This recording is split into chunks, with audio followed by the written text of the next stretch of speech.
Welcome to the deep dive. Today, we're zeroing in on something you might not think about every day: Marigold Oleoresin. Mm, Now, that's a bit of a mouthful, I know, but basically, it's a natural food colorant. sure. Comes from marigolds, yeah, those bright You flowers. see everywhere in gardens, Yeah, right? exactly. And look, a brand new report just landed, and it's revealed something pretty surprising about this whole market. Hmm. And for you, our listener, someone who wants to get up to speed quickly on important stuff, our mission here is to pull out the key insights, the future trends. Get right to the core of it, Yeah. And get this, the market is expected to jump from about USD 68.9 million in 2025 which is already quite something. to a whopping USD 127.5 million, roughly, by 2033. Wow, that's quite a leap. It really is. So let's unpack why this seemingly maybe niche market is actually set for such significant growth. That's right. And the report, it gives us that firm starting point, like you said, USD 68.9 million globally for 2025. Okay. But the really interesting figure is that projected compound annual growth rate, the CAGR. It's 8.00% expected between 2025 and 2033. 8%.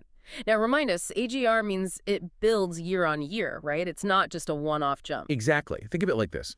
That 8% isn't just added once. It's an average yearly growth of 8% on top of the previous year's value. Right. So that compounding effect, well, that's what really drives that big final number over the 8 years or so. Okay, so substantial growth happening globally, but where are the main hubs right now? North America seems to be leading the pack. Absolutely. North America currently holds the biggest slice of the pie. We're talking over 37% of the global market share in 2025. 37%.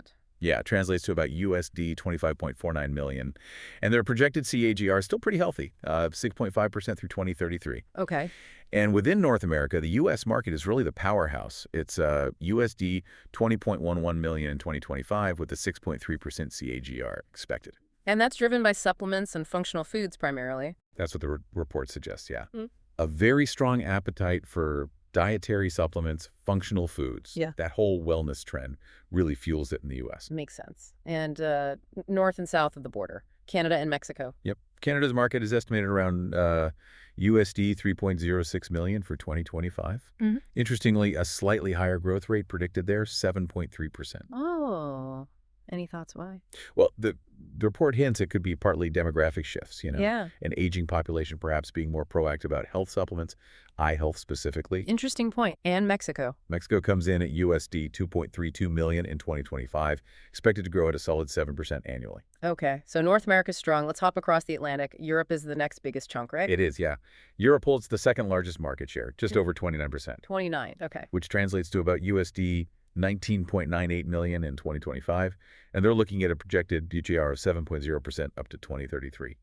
So still very strong growth. And within Europe, any standout countries? Well, the UK market is notable. It's about USD 3.36 million in 2025, but with a pretty high 7.8% CAGR expected. Higher than the European average. Exactly. Mm. And the thinking is that stricter food regulations there might be pushing manufacturers towards natural options like Marigold Oleoresin more quickly. Well, the regulatory push. Makes sense. What about Germany? Usually a big player. Germany's right up there too. USD 3.96 million market size and a 7.2% CAGR. That seems to be largely fueled by their robust nutraceutical sector.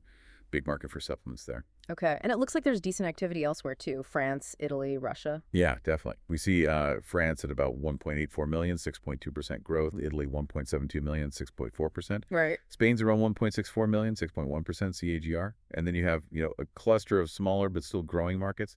Sweden at 0.62 million, 7.1% growth. Okay. Denmark, 0.42 million, 6.8%. Switzerland, 0.3 million, 6.7%. Even Luxembourg shows up with 0.24 million, but a strong 7.3% growth rate.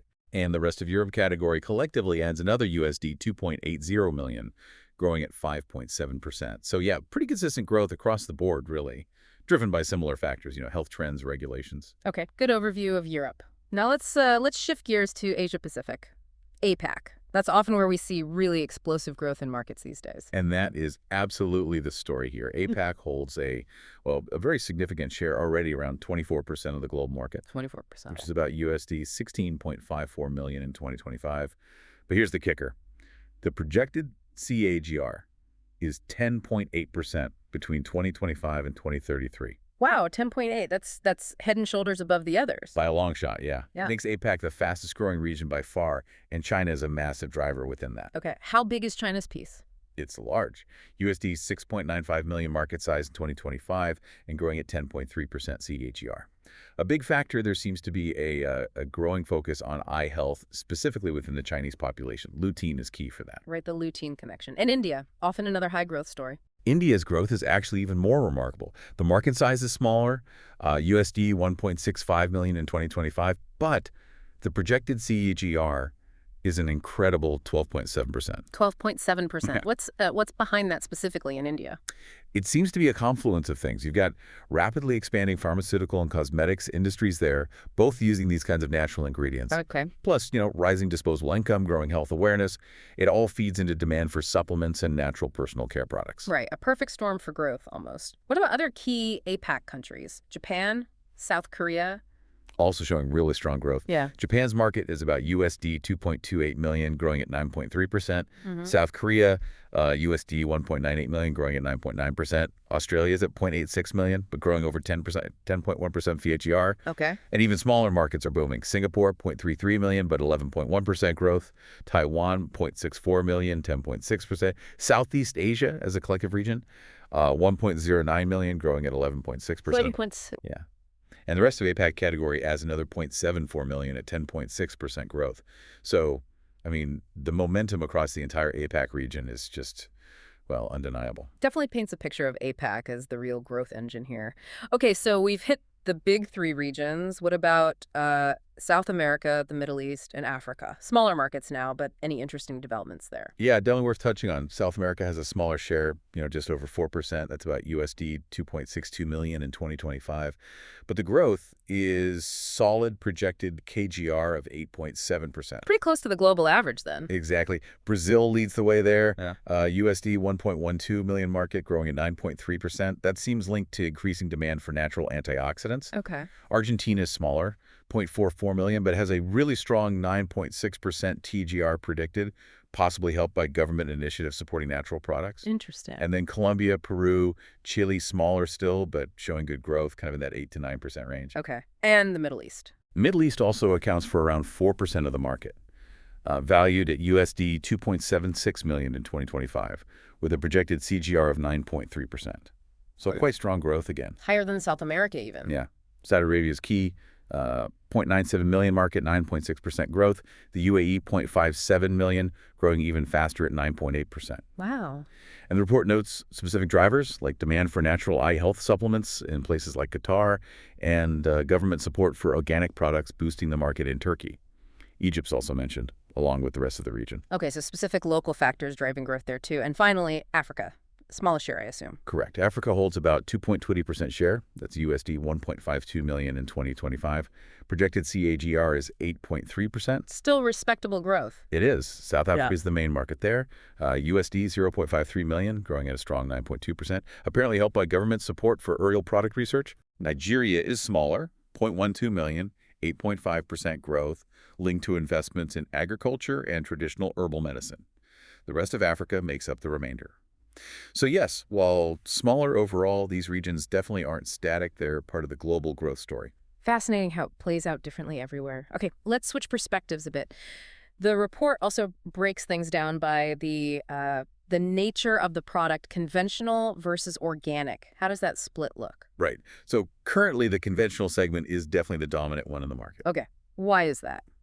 Well, it boils down to a few practical things, really. Conventional farming methods, they generally tend to be more cost-effective. Cheaper to produce? Yeah, exactly.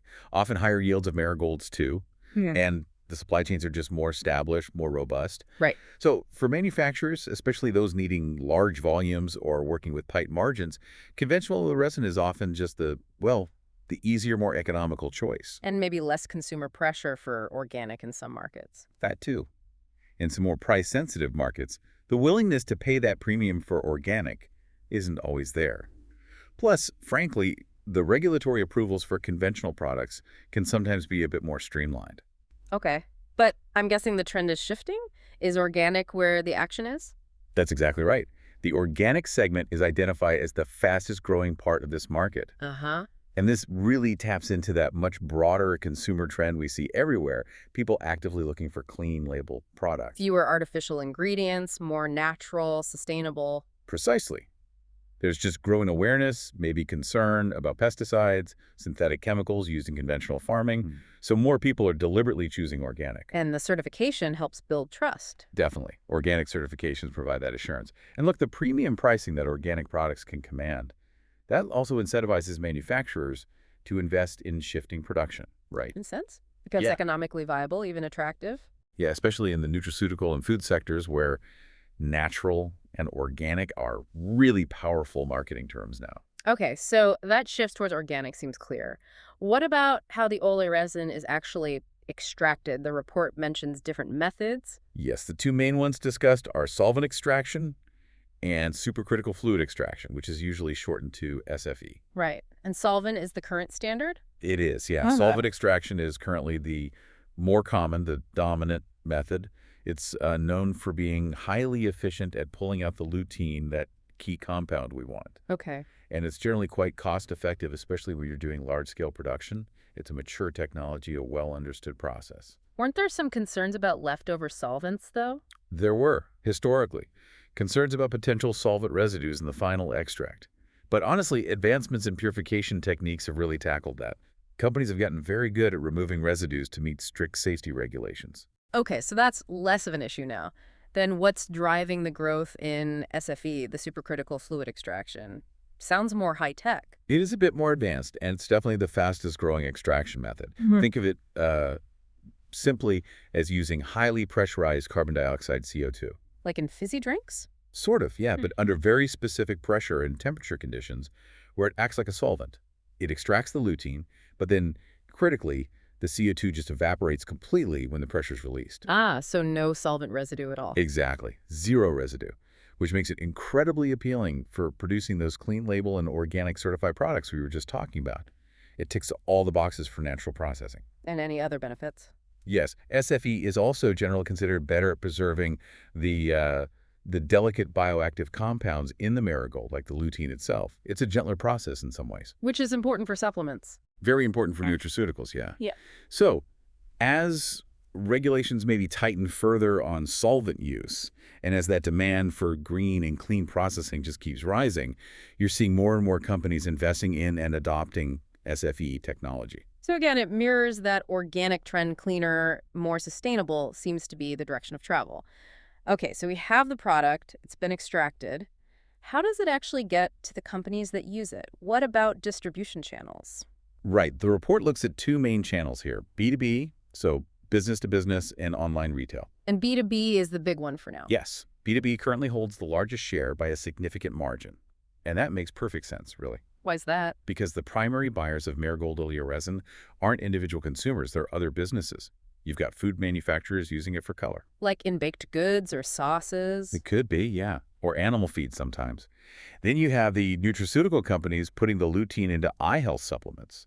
And pharmaceutical firms might use it too. And they buy in bulk, presumably. Exactly. They buy in large quantities. They often need really specific quality control, consistent supply, maybe direct contracts with suppliers to meet their own regulatory needs. B2B deals offer that kind of scale, cost efficiency through volume pricing, and supply chain reliability. Okay, that makes sense for the bulk of the market. But online retail is making inroads, isn't it? Oh, absolutely. The online retail channel is flagged as expanding rapidly. Driven by... Well, it's the whole e-commerce boom, isn't it? More people comfortable buying everything online, increased digital awareness about health products. And maybe direct-to-consumer brands popping up. Precisely. You see, direct-to-consumer DTC models where companies sell, say, lutein supplements containing Marigold Oleoresin directly to people via their websites. Bypassing traditional retail. Right. And online platforms offer, huge product variety, often more transparent pricing, and just the sheer convenience of home delivery. That really appeals to health-conscious buyers actively searching for these kinds of products. And it probably ties back to the organic trend, too. Easier to find niche organic products online. Definitely. The online space is a key marketplace for promoting and selling organic, clean label, specialized health products. So yeah, it's becoming a really important channel, driving growth in its own right. Okay, we've got a good handle on the market size, the regions, the segments, the channels. Let's talk about the why again. What are the fundamental forces pushing this whole market forward? The report lists some key market drivers. Yes, several core drivers are highlighted. Number one probably is that rising demand for natural food colorants. Consumers are just increasingly wary of synthetic additives, FD&C colors, that kind of thing. They're reading labels more carefully. Exactly. So manufacturers are responding by switching to natural alternatives, like Marigold Oleoresin for that yellow-orange color. Second, a big driver, the expanding nutraceutical and dietary supplement industry, We keep coming back to that. because it's huge, yeah. And lutein from marigolds is, well, it's one of the star ingredients for eye health supplements. Mm. Very well-established link, lots of consumer recognition. And a third driver. A third one is growing applications in cosmetics and personal care. Again, tapping into that natural ingredients trend. People want plant-based, recognizable ingredients in their skincare and makeup too. Interesting. And the report mentioned a specific company launch. Yeah, just as a concrete example, it noted that Botanical Healthcare launched a new brand called Lutenic back in August 2023, and it's specifically focused on lutein-rich marigold extract for eye health. So that perfectly illustrates these drivers kind of coming together in a real product launch. Okay, so those are the drivers pushing things now. Looking ahead, what are the key market trends shaping the future? Two main trends really stand out in the report's forecast. First, simply the continued and likely growing demand specifically for eye health supplements. As populations age, maybe more screen time? All those factors, yeah. That trend seems set to continue, which directly benefits Marigold Oleoresin as the primary source for lutein. The second major trend is that broader societal shift towards sustainable and natural ingredients across, well, pretty much all industries. Food, cosmetics, supplements. Right. Which obviously favors naturally derived colorants like this one, and also supports the move towards those greener extraction methods like SFE that we talked about. Sustainability is becoming a key purchasing factor. This definitely sounds like a market that's pretty dynamic, lots going on. What about the competition? Is it crowded? What are companies focusing on? The report paints a picture of a highly competitive landscape, yes. It's not just one or two players dominating everything. So what are the key strategies for companies in this space? Well, they're focusing on several things. Continuous product innovation is one, trying to offer, higher purity lutein, more stable extracts, maybe different formulations. Okay. Securing a sustainable and reliable supply chain for high-quality marigolds is crucial. That involves working closely with growers. Right, the agricultural side. Absolutely. Strategic partnerships and alliances are also common, maybe to expand geographically or to combine expertise, say, between an agricultural company and a biotech firm. Makes sense. We're also seeing, as mentioned, significant investment in those advanced extraction technologies, like improving SFE to boost quality and meet environmental demands. M&A activity, too. Mergers and acquisitions. Yes, that's mentioned as well. Companies acquiring others to consolidate their market position or gain access to new markets or technologies. And finally, just staying on top of regulations and maintaining rigorous quality standards is absolutely paramount. You have to in this industry. Okay. And can you name a few of the major players? Who are the big names to watch? Sure. The report highlights several key competitors. Kimin Industries, which is a major U.S.-based player, is definitely one. Okay. Then you have OmniActive Health Technologies and Synthate Industries, Ltd. Both significant companies headquartered in India, which makes sense given India's role in marigold cultivation and export. And the German chemical giant BASF-SE is also mentioned as having a presence in this market, bringing their chemical processing expertise. So a mix of U.S., Indian, and European leaders. Got it.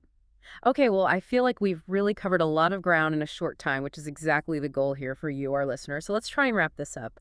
What are the absolute must-know takeaways from this deep dive into Marigold Oleoresin? Yeah, to boil it down, first, this is a market with really strong growth potential, set to nearly double in value between 2025 and 2033. So significant expansion. Driven primarily by that shift to natural colorants and the boom in health supplements, especially for eye health. Exactly. Yeah. Second key takeaway, the Asia-Pacific region is where the fastest growth is happening, really outpacing other regions. Right, that 10.8% CAGR is the number to remember there. Definitely. And third, we're seeing very clear trends within the market towards organic production. Moving away from conventional. And towards more sustainable, cleaner extraction methods like SFE, moving away from traditional solvent extraction where possible. Those shifts seem quite profound. Okay, excellent summary. Quick, comprehensive knowledge delivered. And just a final thought for you, our listener, to chew on. Given this increasing demand for natural ingredients like Marigold Oleoresin, how might that ripple back through the agricultural landscape? Will we see more farmers planting marigolds? How might that impact crop diversity? Interesting question. And looking forward, what other innovations might we see? New ways to extract these valuable compounds, or maybe even new applications for them that we haven't even thought of yet. Yeah, the potential for innovation is definitely there. So this deep dive has given us, hopefully, a really useful snapshot of a complex and growing market. We hope you found it valuable, and maybe it sparked some ideas or areas you want to explore further. Thanks for joining us for this edition of the Deep Dive.